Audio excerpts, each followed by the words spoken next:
Un bon matin tout le monde! Dans cette vidéo, je vais vous parler un petit peu des probabilités, de l'univers des possibles, de quelques autres bidules, vous allez voir. Quelques minutes de pur bonheur. On fait comme si ça fait longtemps qu'on ne s'est pas vu. On est content de se rencontrer. Alors, quelques définitions en rafale. Une expérience aléatoire, on en fait presque à chaque jour quand on lance un dé ou une pièce de monnaie. Alors, c'est tout simplement lorsqu'elle fait intervenir le hasard. Alors, c'est possible que vos enseignants disent ça, une expérience aléatoire. Donc, elle doit faire intervenir le hasard. Et lorsqu'on vous demande la probabilité, souvent, ça se calcule quand même assez bien. La probabilité, c'est le nombre de résultats favorables divisé par le nombre de cas possibles. Alors, allons voir un peu qu'est-ce que ça veut dire, cette petite définition. Mettant en vedette, pourquoi pas, quelques exemples avec un dé ou une pièce de monnaie, pas de pièce de monnaie ici, mais des paquets de cartes. Alors, par exemple, moi, je vais avoir un 2 lorsque je lance le dé, et qu'est-ce qui va faire que je vais être content? Uniquement le 2. Donc, sur toutes les faces du dé, il y en a juste une qui m'est favorable, et c'est celle-là avec les deux petits points noirs, le 2. Alors, j'ai un cas favorable, mais 6 cas possibles lorsqu'on lance un dé conventionnel, et donc la probabilité va être de 1 chance sur 6, un sixième. Alors, c'est uniquement ça qu'il faut retenir ici, le nombre de cas favorables divisé par le nombre de cas possibles. Avoir un 7 en lançant le dé, il y a 0 cas favorable, il n'y en a pas de 7. Alors, on va avoir une probabilité de 0 chance sur 6 ou tout simplement de 0. Par contre, on fait attention en français, lorsque je veux espérer avoir un 7 ou moins en lançant le dé, mais toutes les faces sont favorables. 7 ou moins, donc 1, 2, 3, 4, 5, 6, ben, ça fait partie de la famille. Alors 6 sur 6, une probabilité de 1 ou de 100%. Alors, il y en a qui sont plus difficiles à calculer. Gagner à la 649, je vais avoir une combinaison de 6 nombres, donc une combinaison, et on ne fera pas un grand discours et ça ne sera pas à l'examen, mais le nombre de cas possibles, c'est environ 14 millions à la 649. Donc, 13 983 816. Alors, la probabilité de gagner, si on s'achète un billet, ben, c'est ça, une chance sur 13 983 816. Si on veut tirer un as dans un paquet de cartes, il y a 4 cas favorables et 52 cas possibles dans un paquet de cartes conventionnel. Il y a 4 as. Sur 52, j'ai 4 chances sur 52 ou une chance sur 13. N'oubliez pas que des fois, c'est une bonne idée de simplifier. Tirer un trèfle, il y a 13 trèfles, toujours dans les 52 cartes. Donc, j'ai 13 chances sur 52. Et on fait encore attention au français. Tirer un as de trèfle, ben des as de trèfle, il y en a juste un as de trèfle. Alors la probabilité est d'une chance sur 52. Alors voilà un petit départ pour le concept de probabilité. Je pense qu'on connaissait déjà un peu tout ça, peut-être à part la 649. La probabilité est toujours un nombre compris entre 0 et 1. Alors effectivement, si je monte un petit peu ici, on a une probabilité de 0 et tout de suite après, on a une probabilité de 1 ou bien de 100%. Ah, très important. Maintenant, je vais vous parler de l'univers des possibles. L'univers des possibles, c'est cette lettre, on va l'écrire comme ça, la lettre oméga. Voilà, oméga, c'est l'univers des possibles. C'est l'ensemble de tous les résultats possibles lors d'une expérience aléatoire. Alors, ces résultats peuvent être des couples ou des triplets.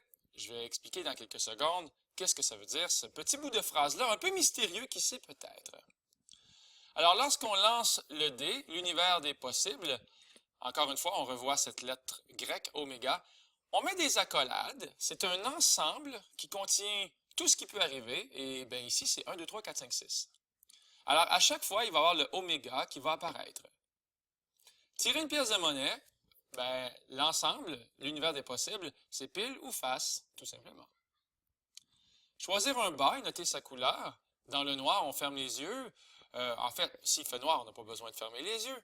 Donc, soit qu'il fait noir ou soit qu'on ferme les yeux, mais de toute façon, on ne regarde pas le bas qu'on pige. On note sa couleur. Ben, voici un exemple d'univers des possibles. Ça dépend qu'est-ce que tu aimes comme bas, bien sûr. Alors là ici, là, c'est vraiment compliqué jouer à la Loto 649. Je pense que je vais le garder pour la fin, celui-là. Si je tire maintenant deux pièces de monnaie, je vous rappelle qu'ici, un mot étrange, les résultats peuvent être des couples. Si je lance 2 pièces de monnaie, je pourrais avoir pile les 2 fois. Et là, je mets des parenthèses. Parce que avoir pile face n'est pas la même chose que d'avoir face pile. C'est pas le même résultat. Ici, j'ai eu pile sur le premier lancé et face sur le deuxième. Ici, c'est le contraire. Donc, j'aimerais qu'on se mette dans la tête que lorsqu'on lance 2 pièces de monnaie, il y a 4 résultats possibles, même si ceux-là ont l'air pareils, c'est pas le cas. Voici mes 4 résultats possibles que j'exprime sous forme de couple.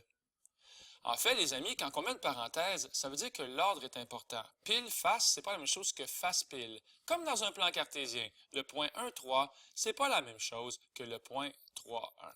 Les parenthèses ont un sens. Alors, lorsqu'on tire 2 pièces de monnaie, il peut arriver 4 choses. Et voici mon univers des possibles. Toujours les accolades.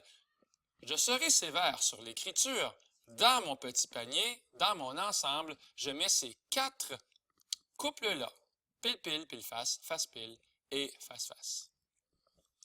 Lorsqu'on lance 3D, ça serait vraiment cruel dans un examen de demander d'écrire tous les résultats possibles parce qu'il y en a 216. Et ça ne sera pas des couples, ça va être des triplets. On peut avoir 1-1-1, 1-1-2, 1-1-3 et ainsi va la vie jusqu'au 6-6-6. Alors ça fait beaucoup de choix, beaucoup de façons possibles de lancer les dés.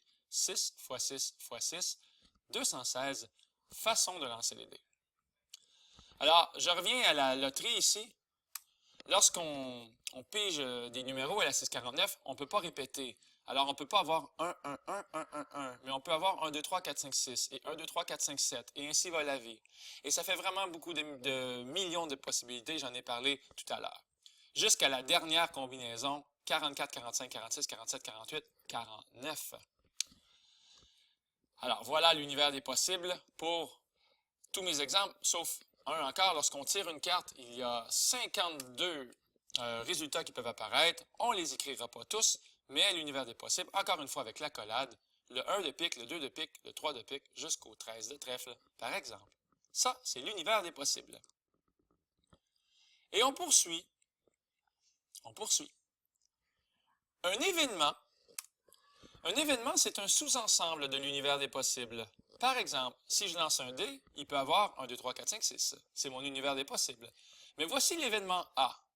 Obtenir un nombre pair. Un sous-ensemble, ça veut dire qu'on va en prendre quelques-uns, ou tous, ou aucun, mais en tout cas, on va choisir dans 1, 2, 3, 4, 5, 6. Et obtenir un nombre pair, bien ici, ce serait les nombres que j'ai mis en jaune. Voici mon sous-ensemble, c'est l'événement A. Et puisque c'est un sous-ensemble, c'est quand même un ensemble, et je mets des petites accolades, ça n'a pas changé. Donc, rapidement, vous pouvez faire pause et essayer de trouver les autres. Obtenir un nombre plus petit que 3, c'est mon événement B. Donc, dans mon petit panier, je mets 1 et 2 parce que c'est plus petit que 3. Un nombre plus grand que 7, ben voilà, ça c'est l'ensemble vide. Il n'y a rien dans mon panier d'épicerie. On peut également écrire comme ceci, des belles accolades avec rien à l'intérieur. C'est la même chose que l'espèce de zéro avec une guillotine qui passe à travers son cou. Obtenir un nombre carré, je vous rappelle que 1 et 4 sont des carrés, tout simplement. 1, c'est le carré de 1 et 4, c'est le carré de 2. Donc voilà, des événements. Si on lance 2 pièces de monnaie, encore une fois, voici mon univers des possibles, obtenir pile au moins une fois. Alors, ici, j'ai pile 2 fois, donc ça fait partie de l'événement E. En fait, dès qu'on a pile une fois, on est content. Il y a juste le dernier ici, le dernier couple qu'on ne prendra pas dans l'événement E. Obtenir pile au moins une fois. Voilà, c'est fait. Obtenir pile au plus une fois. Attention, au plus une fois. Donc, je ne prendrai pas 3 ici parce que là, dans ce cas-là, j'ai pile 2 fois. Mais lui, j'ai choisi, lui, j'ai choisi, et lui aussi, j'ai choisi parce que j'ai obtenu pile 0 fois en ayant face-face. 0 fois, c'est correct. Lorsqu'on dit pile au plus 1, ça veut dire que tu ne peux pas dépasser une fois. Voici mon événement F. Pile face, face pile, face-face. On met des petites virgules entre chaque couple et on n'oublie pas les accolades. Obtenir pile exactement une fois, c'est l'événement G. Et finalement, obtenir pile 3 fois, c'est encore une fois l'événement, l'ensemble vide. Ça n'arrivera pas, même dans tes rêves les plus fous. Et on poursuit ces petits exemples en rafale.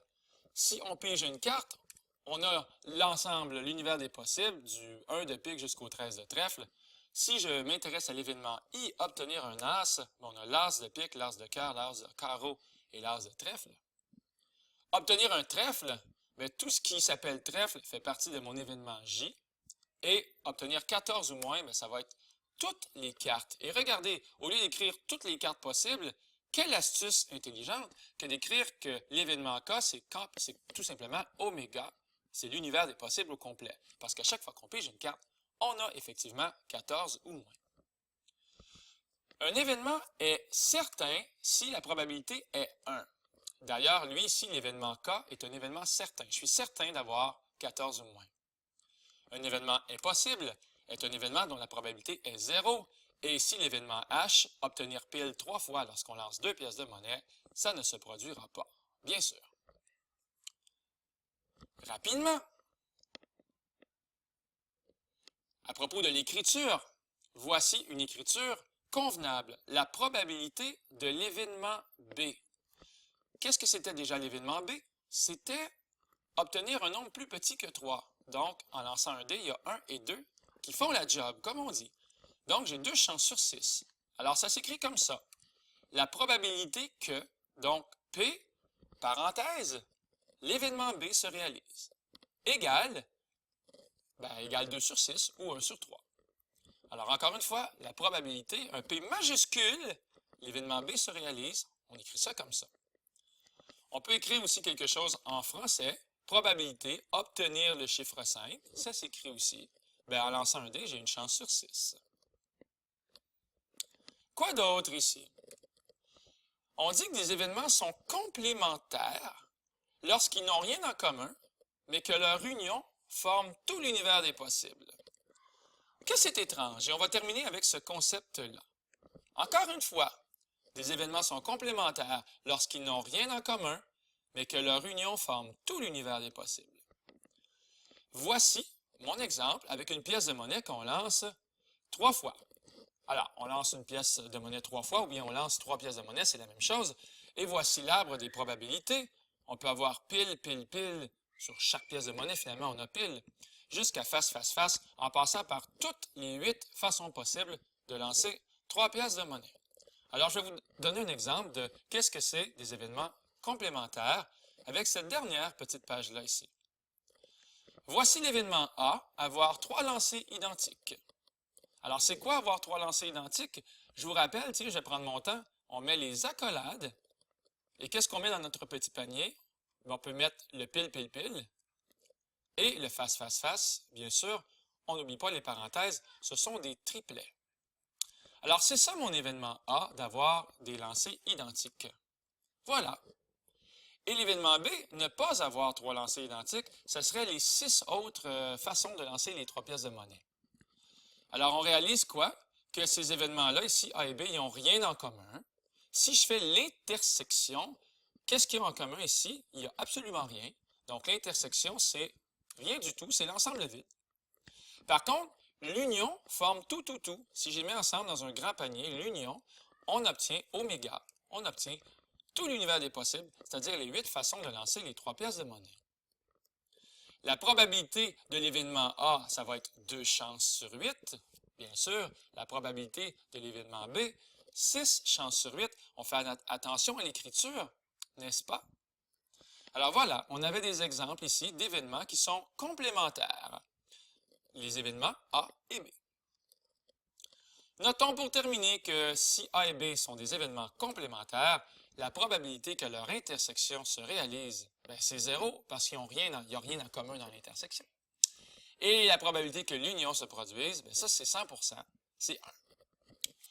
Alors voilà, c'est la fin de la petite introduction d'environ 15 minutes sur les probabilités, les événements et 3 ou 4 autres choses bidules. J'espère que ça vous a charmé. C'était Luc Allard pour le Collège Sainte-Anne qui vous dit au revoir.